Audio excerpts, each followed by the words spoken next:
What's up, party people? I'm just going to do a quick video here. We've been still doing our homework. For those of you who know that I did win the $1 million federal fraud judgment against Alfonso Knoll and his scamming ass. So while I'm still, as I said in the previous video, while that is the end of the beginning, there's still some other stuff that we are working on.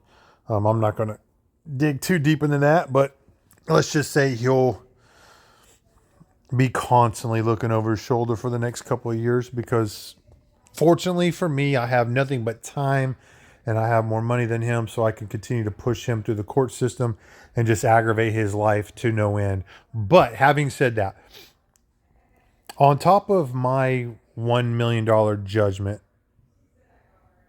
I found this, and I found multiples actually, but I just wanted to get this video out while I had the energy.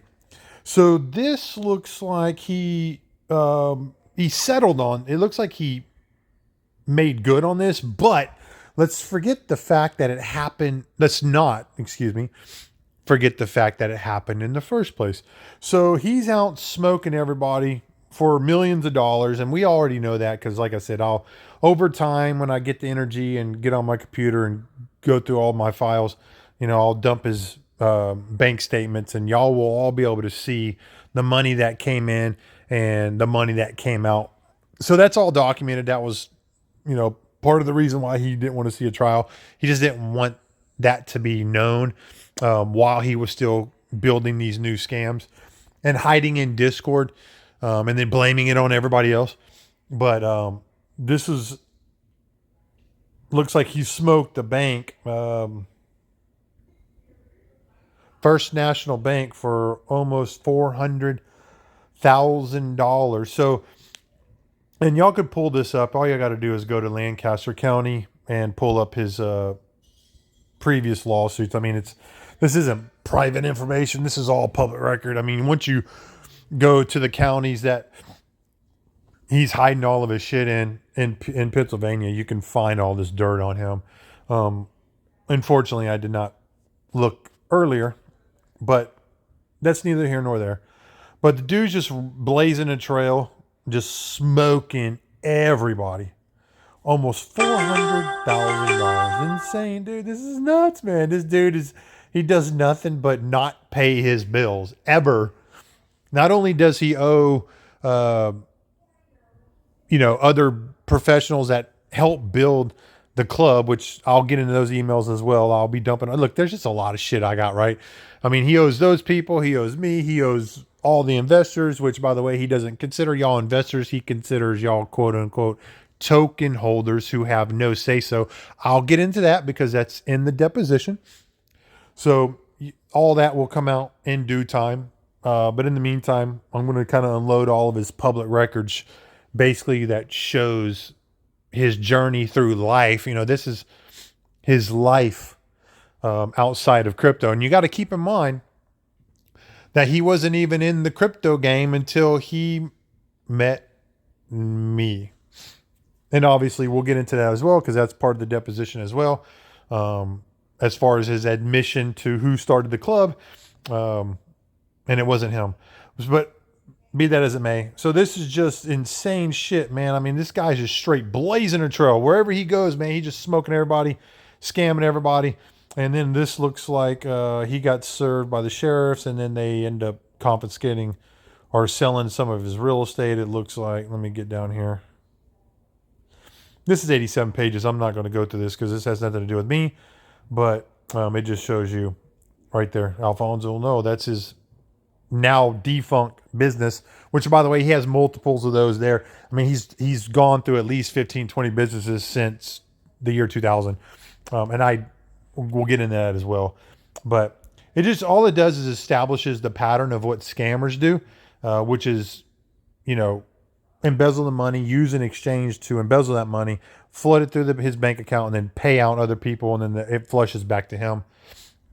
But as far as this goes, this is not crypto related, but it just shows, his life outside of what he projects out to the public, right? This is the behind the scenes Alfonso Knoll. The good thing about me is he has nothing that he could put out public because there is nothing about me. I pay my bills. My credit's good. I can run circles around him in real life, right? As far as businesses being built and actually sold, he has none of that, even though he's claimed to come from the quote unquote VC world. He's done none of that. As a matter of fact, there's nothing but failures according to public records. And as I said, I will drop these one by one. There is more in this county alone, but this one's a big one. This is 400K. Let me see the sheriff's writ right here.